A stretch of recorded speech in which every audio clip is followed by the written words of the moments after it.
Au nom du Père et du Fils et du Saint-Esprit. Amen. Mon Seigneur et mon Dieu, je crois de tout mon cœur que tu es ici, que tu me vois, que tu m'entends. Je t'adore à genoux devant toi. Je te demande le pardon de mes péchés et ton aide pour faire de mon mieux ce moment de prière. Marie, ma Mère du ciel, Saint Joseph et mon ange gardien, intercédez pour moi. Un idéal de bien, quel qu'il soit, exige la force d'âme pour y parvenir. Tenez par exemple un soldat pour défendre son pays risque sa vie. Et donc il doit être fort pour tenir bon et ne pas fuir pour protéger sa vie. Ou encore un chef d'État qui est loyal à son pays doit défendre ses intérêts et sa patrie face à d'autres intérêts qui sont antagonistes parfois, doit être fort pour le faire. Un père ou une mère de famille doit travailler dur pour assurer le nécessaire pour les siens, et cela malgré la fatigue ou la monotonie que peuvent supposer les tâches.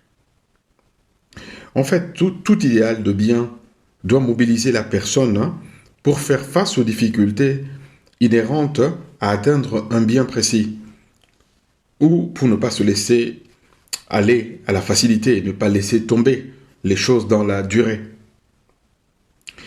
Seigneur, nous célébrons aujourd'hui la mémoire des martyrs de l'Ouganda, ce pays de l'Est de l'Afrique.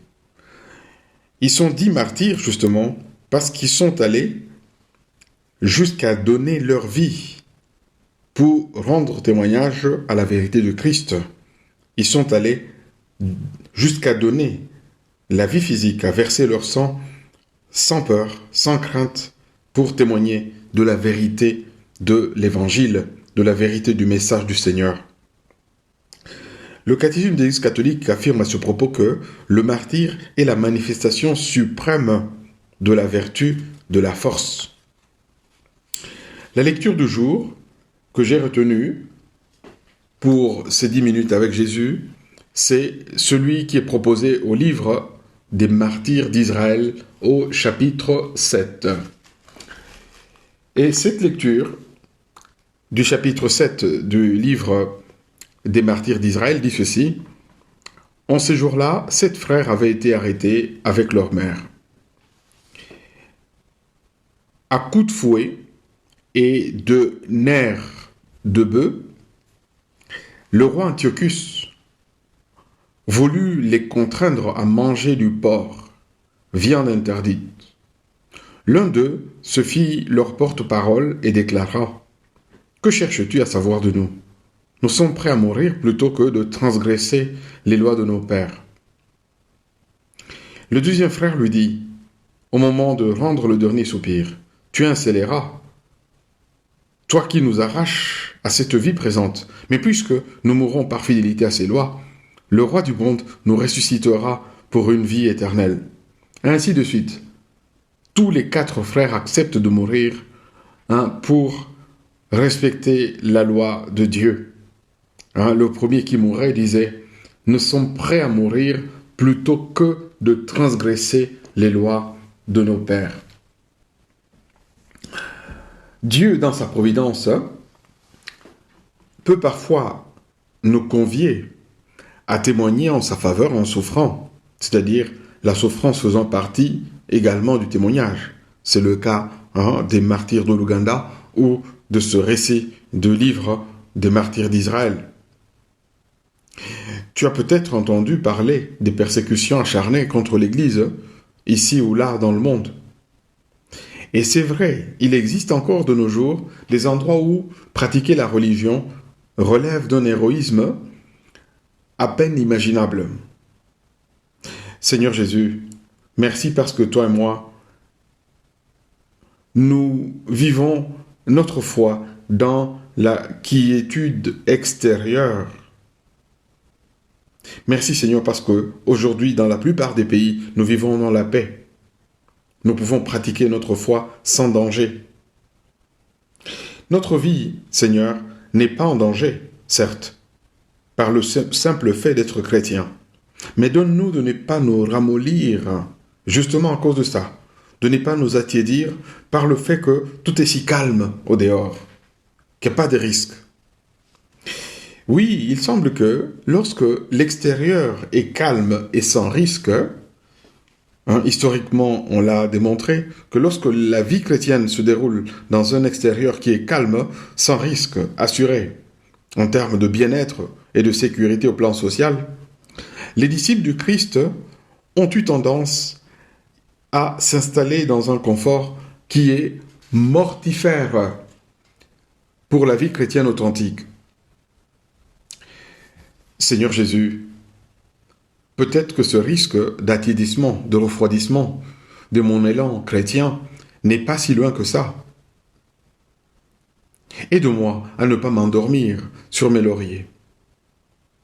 Aide-moi à rester éveillé, fort, pour donner un vrai témoignage de vie chrétienne autour de moi. Et non point une caricature. Oui, parce que si un chrétien s'endort, si nous nous endormions, alors nous donnerions non pas un vrai témoignage, mais une caricature du témoignage chrétien. Et oui, de tous, et pas seulement des martyrs, comme ceux de l'Ouganda, le Seigneur attend de nous tous un témoignage de force et de loyauté. N'est-il pas vrai que toi et moi, nous pouvons faire un peu plus pour Jésus si nous affinions notre sens de l'écoute de l'Esprit Saint? Nous venons de la Pentecôte. Si nous affinions notre sens de l'écoute de l'Esprit Saint tout au long du jour. En fait, à tous, le Seigneur Jésus nous demande une forme de martyr, pas le martyr sanglant et subi, comme celui qu'ont connu Saint Charles Lwanga ou Saint Kizito, pour nous citer deux exemples des martyrs de l'Ouganda. Non, à tous, le Seigneur nous demande le témoignage, que nous devons sans cesse commencer et recommencer. Témoignage d'endurance dans la tâche commencée, par exemple, quand on a envie de l'abandonner. Témoignage de bonté, malgré peut-être l'absence de réciprocité de la part de quelqu'un à qui nous avons été bons. Témoignage de compréhension et de piété. Même si nous-mêmes, nous avons souffert l'incompréhension dans notre milieu. Bref, la force d'âme qui fait le martyr se trouve en définitive dans les vertus ordinaires simplement que nous essayons avec la grâce de Dieu de vivre. En fait, on ne saurait pas dire qu'il y a vertu, c'est-à-dire qu'il y a vie chrétienne. Là où fait défaut la constance et l'endurance dans la poursuite du bien. Jésus, tu ne nous demandes pas le martyr sanglant, peut-être, mais tu nous demandes un renoncement constant pour faire notre devoir, pour faire le bien autour de nous, dans des choses menues, toutes petites, qui peuvent passer inaperçues, mais qui sont réelles. Regarde par exemple un peu ta journée d'aujourd'hui, sous l'angle de la vertu de la force d'âme qui brille dans le martyr. Eh bien, depuis notre réveil ce matin, il y a eu une succession de petits efforts et gestes que nous avons accomplis. Nous lever pour nous apprêter, pour aller au travail, arriver au travail, commencer, s'y mettre, se tenir à un horaire, et après traiter avec amabilité les autres, même si nous sommes fatigués. Continuer à servir dans l'après-midi, et cela pas seulement aujourd'hui, demain, après-demain, le surlendemain, tous les jours. Oui, nous avons un témoignage qui ressort de ce petit fait et geste que nous faisons tous les jours, et qui passe souvent inaperçu. Donne-nous, Jésus, de savoir persévérer dans le bien. Donne-nous d'affirmer en nous, jour après jour, cette résolution de faire le bien et d'y persévérer. Je te remercie, mon Dieu, des bonnes résolutions, des beaux désirs et des lumières que tu as semées dans mon cœur pendant ce moment de prière. Je te demande de m'aider à les faire fructifier. Marie, ma mère du ciel, Saint Joseph et mon ange gardien, accompagnez-moi toujours en chemin.